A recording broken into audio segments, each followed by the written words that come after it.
Hey, good day to you. This is Todd. I am just a regular dude walking in the Word. Thanks for joining us as today we are celebrating Passion Week, you might say.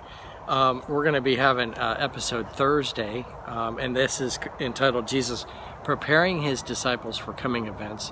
And then Good Friday, we're doing a special episode for that. And then Saturday, and then Easter Sunday. So 4 episodes we're going to be doing 4 episodes we're going to be doing for Passion Week. So we're starting the first one today, and this is Jesus preparing his disciples for coming events. Okay, and this is taken from Luke 22. So if you have your Bibles, Luke 22 verses 7 through 38. Okay, so I'm going to read through this and then kind of talk about it as we go. Then came the day of unleavened bread on which the Passover lamb had to be sacrificed. Jesus sent Peter and John, saying, "Go and make preparations for us to eat the Passover." "Where do you want us to prepare for it?" they asked. He replied, "As you enter the city, a man carrying a jar of water will meet you, and follow him to the house that he enters. And say to the owner of the house, 'The teacher asks, where is the guest room where I may eat the Passover with my disciples? He will show you a large room upstairs, all furnished. Make preparations there.'" So Jesus had this all planned. Whether the disciples knew it or not, he had this planned out. They left and found things just as Jesus had told them, so they prepared the Passover. When the hour came, Jesus and his apostles reclined at the table. And he said to them, "I have eagerly desired to eat this Passover with you before I suffer. For I tell you, I will not eat again until it finds fulfillment in the kingdom of God."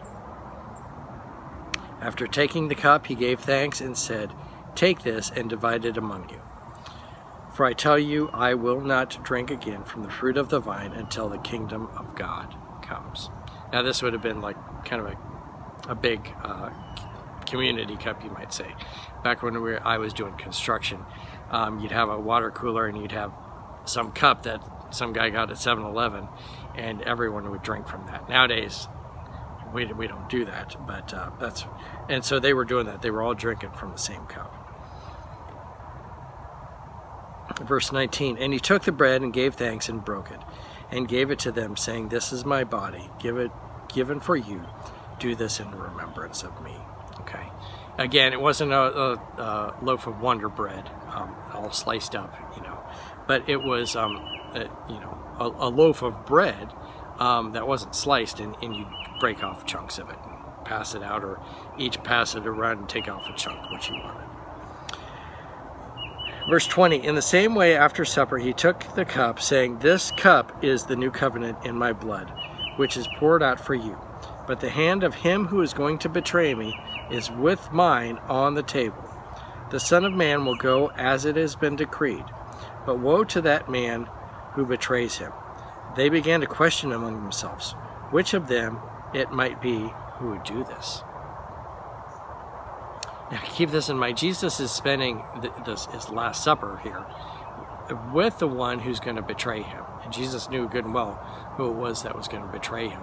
But Jesus had that much love for his disciples that he was even including the guy that was going to betray him. Would we do that? No, not at all. But that's what Jesus did. A dispute also arose among them as to which of them was considered to be the greatest. Jesus said to them, "The king of the Gentiles lords it over them, and those who exercise authority over them call themselves benefactors. But you are not to be like that. Instead, the greatest among you should be the least, the youngest, and the one who rules like the one who serves. For who is greater, the one who is at the table or the one who serves? Is it not the one who is at the table? But I am among you as one who serves. You are those who have stood by me in my trials. And I confer on you the kingdom, just as my Father conferred on me, so that you may eat and drink at my table in the kingdom and sit on thrones, judging the 12 tribes of Israel." Again, Jesus is going through here, kind of giving some last-minute instructions here on coming events.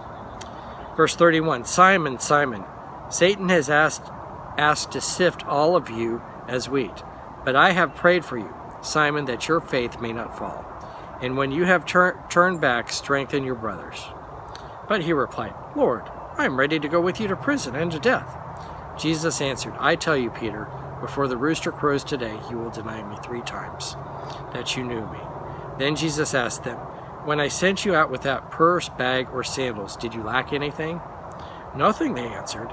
He said to them, but now, if you have a purse, take it, and also a bag, and if you don't have a sword, sell your cloak and buy one. It is written, and he was numbered with his transgressors. I tell you that this must be fulfilled in me. Yes, what is written about me is reaching its fulfillment. The disciples said, see, Lord, here are 2 swords. That's enough, he replied. I'm going to end there. What you can see here in this passage is Jesus giving final instructions to his disciples. He's been training them for 3 years. He's been walking with them and traveling with them. And as he's doing that, this is the last time he's really together with them. He's going to go up on the mountain and pray, and they're going to fall asleep. So he's giving some last-minute instructions here. And especially, like to Peter, he says, Satan wants to sift you. And Peter says, no, I'm going to stay with you forever. I'm willing to die with you and go to prison with you. And Jesus says, no, you're going to deny me 3 times. And he says, but you're going to return to me. So anyway, this is an example of Jesus training his disciples and giving some last-minute instructions. Kind of like when you're playing, let's imagine you're playing soccer. The coach has been coaching you all season long.